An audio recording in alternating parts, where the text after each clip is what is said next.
Ruchi, I like you, क्या तुम मेरी गर्लफ्रेंड बनोगी? सिद्धार्थ ने स्कूल कैंपस के बीचों बीच रुचि को अपने दिल की बात कही। लेकिन सिद्धार्थ के ये कहते ही व्हाट, वेट अ मिनट, क्या कहा तुमने? मैं और तुम्हारी गर्लफ्रेंड बन जाऊं? हा हा हा, अच्छा मजाक है। रुचि को अपना मजाक उड़ाते हुए देख सिद्धार्थ हैरानी से बोला, रुचि तुम ऐसा क्यों बोल रही हो?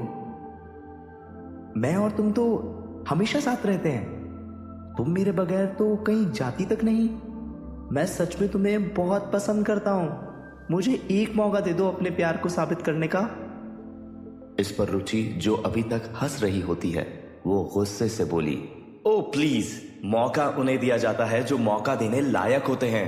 तुम्हारे साथ हंस हंस के दो बातें क्या कर ली, तुम तो अपने आप को रॉकी समझने लगे। भूलो मत तुम्हारी औकात क्या है, समझे? और रही बात तुम्हारे हर जगह साथ ले जाने की, तो कोई तो मेरा बैग उठाने वाला भी होना चाहिए ना। अब हटो मेरे सामने से, बड़े आए गर्लफ्रेंड बनाने वाले। इतना कहकर रुचि वहां से जाने लगी कि तभी सिद्धार्थ ने उसका हाथ पकड़ लिया और बोला, रुचि तुम मेरे साथ ऐसा नहीं कर सकती, तुम मेरे इमोशंस के साथ ऐसे नहीं खेल सकती। प्लीज मुझे एक चांस दे दो, आई प्रॉमिस मैं तुम्हारा हर कहा मानूंगा। लेकिन सिद्धार्थ को अपना हाथ पकड़े देख रुचि को गुस्सा आ जाता है और वो झटके से अपना हाथ सिद्धार्थ के हाथ से छुड़ाते हुए बोलती है, तुम्हारी इतनी हिम्मत कि तुम मेरा हाथ पकड़ो? जब तक तुम जैसे लोगों को मजा ना चखाया जाए ना, तब तक तुम लोगों का ना दिमाग ठिकाने नहीं आता। रुको तुम, अभी तुम्हारा सारा प्यार का बुखार उतारती हूं। और इतना कहकर रुचि वहां से स्कूल के अंदर चली जाती है। और फिर कुछ देर में स्कूल के प्रिंसिपल मिस्टर सुरेश वर्मा गुस्से से तिलमिलाते हुए सिद्धार्थ के क्लासरूम में जाकर उसे क्लासरूम के बाहर बुलाते हैं। सिद्धार्थ अपना बैग लेकर बाहर आओ, अभी के अभी। प्रिंसिपल की बात सुनते ही सिद्धार्थ चुपचाप अपना बैग उठाता है और क्लासरूम के बाहर आ जाता है। लेकिन उसके बाहर आते ही प्रिंसिपल सुरेश उस पर बरस पड़ते हैं। तुम्हें स्कूल से निकाला जा रहा है तो तुम अपना ये बैग वैग लेकर तुरंत यहाँ से दफा हो जाओ। लेकिन प्रिंसिपल सुरेश वर्मा की बातों से सिद्धार्थ को कुछ समझ नहीं आ रहा होता, इसलिए सिद्धार्थ शांति से प्रिंसिपल सुरेश से पूछता है, लेकिन सर आप मुझे स्कूल से ऐसे नहीं निकाल सकते। कम से कम मुझे स्कूल से निकाले जाने की वजह तो पता होनी चाहिए कि आखिर क्यों मुझे स्कूल से निकाला जा रहा है। दिल्ली स्कूल ऑफ एक्सीलेंस शहर के सबसे बड़े स्कूल में से एक है और इस वक्त मिस्टर वर्मा अपने स्कूल की रेप्यूटेशन और कंप्लेंट्स की वजह से सिद्धार्थ पर बरस रहे हैं। तभी सिद्धार्थ की बात सुनकर प्रिंसिपल वर्मा और भी ज्यादा नाराज हो गए और उन्होंने गुस्से में जवाब देते हुए कहा, तुम्हारी इतनी हिम्मत कैसे हुई मुझसे ये सवाल करने की? मैं तुम्हारा प्रिंसिपल हूं सिद्धार्थ, मेरे पास ये सारे हक है कि मैं तुम्हें स्कूल से निकाल सकता हूं और क्लास से भी। लेकिन तुम्हें तो वजह जाननी है ना, तो सुनो। तुम्हारे अगेंस्ट मेरे पास काफी सारी कंप्लेंट्स आ रही हैं कि तुम कभी क्लास टाइम पर नहीं आते, आवारागर्दी में लगे रहते हो। सिर्फ इतना ही नहीं, तुम बाकी स्टूडेंट्स के साथ झगड़ा भी करते हो और आज तो तुमने हद ही कर दी, तुम अब लड़कियों के साथ छेड़छाड़ भी करने लगे हो। मुझे तुम्हारे टीचर ने बताया कि तुम्हें पहले भी काफी सारी वार्निंग्स मिल चुकी हैं, लेकिन तुमने उनको भी बेहद हल्के में लिया। हम तुम्हारे दादाजी की इज्जत करते हैं, इसीलिए इतने दिनों से सब कुछ टॉलरेट कर रहे थे, लेकिन अब सब बातों की अति हो गई है, इसलिए तुम्हें अभी की अभी स्कूल से निकाला जा रहा है। तो अब बिना कुछ बोले चुपचाप यहां से चले जाओ। हम अपने स्कूल का माहौल खराब नहीं करना चाहते तुम जैसे स्टूडेंट्स को यहां रखकर। और इतना कहकर प्रिंसिपल वर्मा ने सिद्धार्थ के कंधे पर हाथ मारकर उसे धकेल दिया, जिससे उसकी सारी बुक्स और कॉपीज जमीन पर फैल गईं। लेकिन इस बार सिद्धार्थ ने कुछ नहीं कहा। वहीं बाकी स्टूडेंट्स क्लास की खिड़की से बाहर झांक रहे थे और उस पर हंस रहे थे। फिर सिद्धार्थ की क्लास के सारे स्टूडेंट्स उसके बारे में कुछ न कुछ बातें करने लगे, मगर सिद्धार्थ ने चुपचाप अपना बिखरा हुआ सामान उठाना शुरू किया। तभी सिद्धार्थ के कानों में उन स्टूडेंट्स की बातें सुनाई दी। गाइस ये देखो, इसने तो अपने पैरों पे कुल्हाड़ी मार ली, अभी तो जगह जगह कॉलेज में एडमिशन शुरू होने वाले हैं और इस लड़के ने इतना बड़ा कांड कर दिया, अब इसका क्या होगा? क्या बात कर रहा है भाई, इससे स्कूल एग्जाम्स में तो पास नहीं हुआ जाता ठीक से, तो क्या इसे कॉलेज में एडमिशन मिलता? मुझे तो ऐसा नहीं लगता। इस तरह के लोग मेहनत मजदूरी भी ठीक से नहीं कर सकते और इनके बस की कुछ नहीं है। बिल्कुल ठीक कहा तुमने, रुचि के आगे पीछे घूमा करता था, आज उसी ने इसकी लंका लगा दी। और इतना कहकर वो स्टूडेंट्स भी हंसने लगे।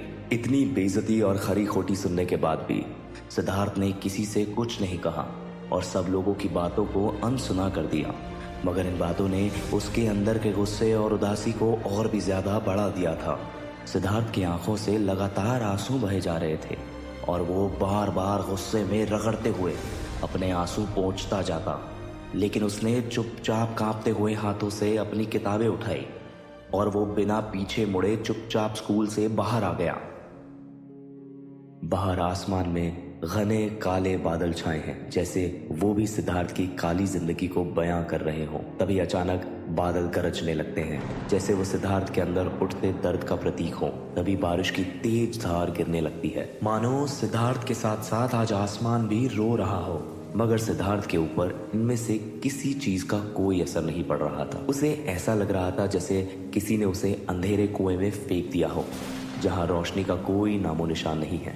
फिर सिद्धार्थ स्कूल गेट के बाहर खड़े होने के थोड़ी ही देर बाद वहां से घर जाने लगता है।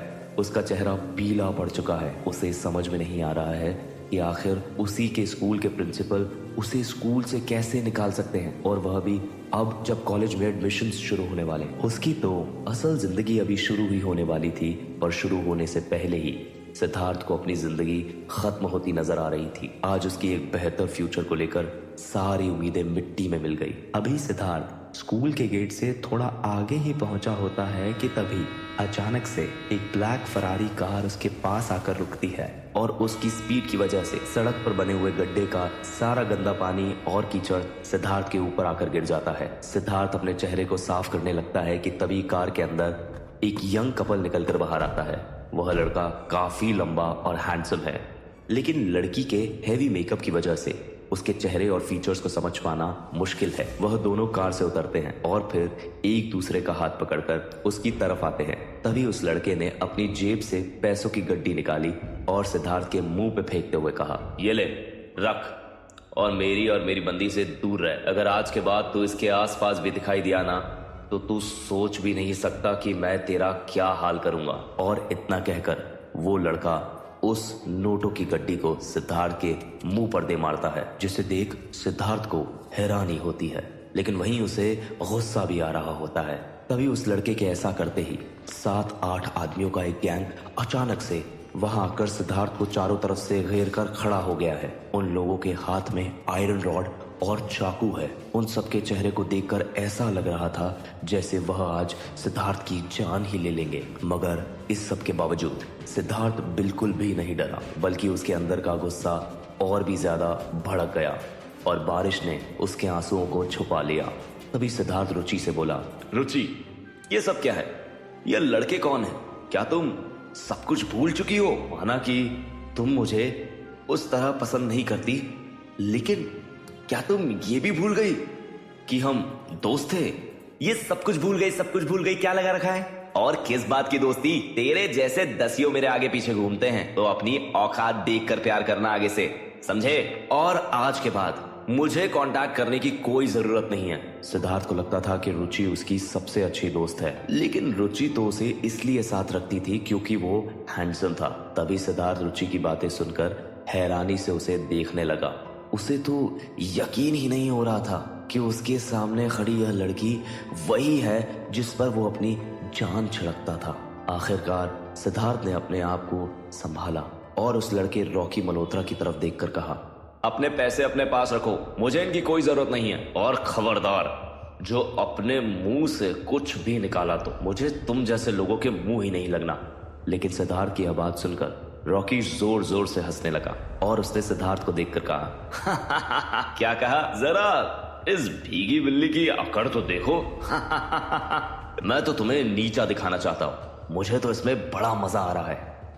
अब चलो ये सब बंद करो और अपनी दुम हिलाते हुए ये पड़े हुए पैसे उठाओ। पर रॉकी की यह बात सुनकर सिद्धार्थ ने बिना कुछ बोले पानी में भीगी पड़ी वो पैसों की गड्डी उठा ली और रॉकी के मुंह पर मारते हुए बोला, ये लो, अपनी अमीरी और अपने पैसे खुद के पास रखो। लेकिन सिद्धार्थ के ऐसा करते ही रॉकी गुस्से से तिलमिला उठा और उसने गुंडों को इशारा किया, तुम्हारी इतनी हिम्मत, मार डालो इसे। रॉकी की यह बात सुनकर सारे आदमियों ने तुरंत सिद्धार्थ को अपने हाथों में पकड़ लिया और उसे एक साथ मारना शुरू कर दिया। अचानक किसी आदमी ने उसके चेहरे पर जोरदार रॉड मारा, जिसकी वजह से सिद्धार्थ जमीन पर धड़ाम की आवाज के साथ गिर पड़ा और उस वार की वजह से सिद्धार्थ का गाल फट गया था, जिससे खून रिसने लगा। लेकिन वह गुंडे सिद्धार्थ की हालत देखने के बाद भी उसे बख्शते नहीं और उसे घूंसों और लातों से मारना जारी रखते हैं। तभी एक गुंडे ने सिद्धार्थ के पैर पर जोर से लात मारी और फिर उसी पैर को पकड़कर मरोड़ दिया, जिससे चट चट चट से हड्डी टूटने की आवाज आई। सिद्धार्थ दर्द से चीख उठा और उसकी चीख सुनकर रुचि के चेहरे की मुस्कुराहट और बड़ी हो गई। सिद्धार्थ ने रेंग कर उन गुंडों से दूर जाने की कोशिश की, लेकिन तभी एक गुंडे ने सिद्धार्थ के हाथ को अपने जूतों के नीचे दबाकर मसल दिया। सिद्धार्थ के चीखने की आवाजें बढ़ती गई और गुंडे उसे मारते रहे, जिससे सिद्धार्थ का पूरा शरीर कांपने लगा। कुछ ही देर में उसका पूरा शरीर बुरी तरह से जख्मी हो गया और वह दर्द से छटपटाने लगा। उन लोगों ने मार मार कर उसकी काफी हड्डियां तोड़ दी, जिसके बाद सिद्धार्थ ने चीखना चिल्लाना भी बंद कर दिया। तभी एक गुंडा चिल्लाया, रुक जाओ सारे। यह सुनकर रॉकी ने कड़क आवाज में पूछा, क्या हो गया? उस गुंडे ने रॉकी को थोड़ा घबरा कर कहा, ये तो हिल भी नहीं रहा भाई, लगता है ये मर गया। तो क्या होगा आगे? क्या सच में ये सिद्धार्थ की जिंदगी का आखिरी दिन होगा? क्या सिद्धार्थ की मौत का खामियाजा रुचि और रॉकी को भुगतना पड़ेगा? क्या सिद्धार्थ लौटकर अपना बदला लेने आएगा? जानने के लिए सुनते रहिए तू मेरा हीरो नंबर 0।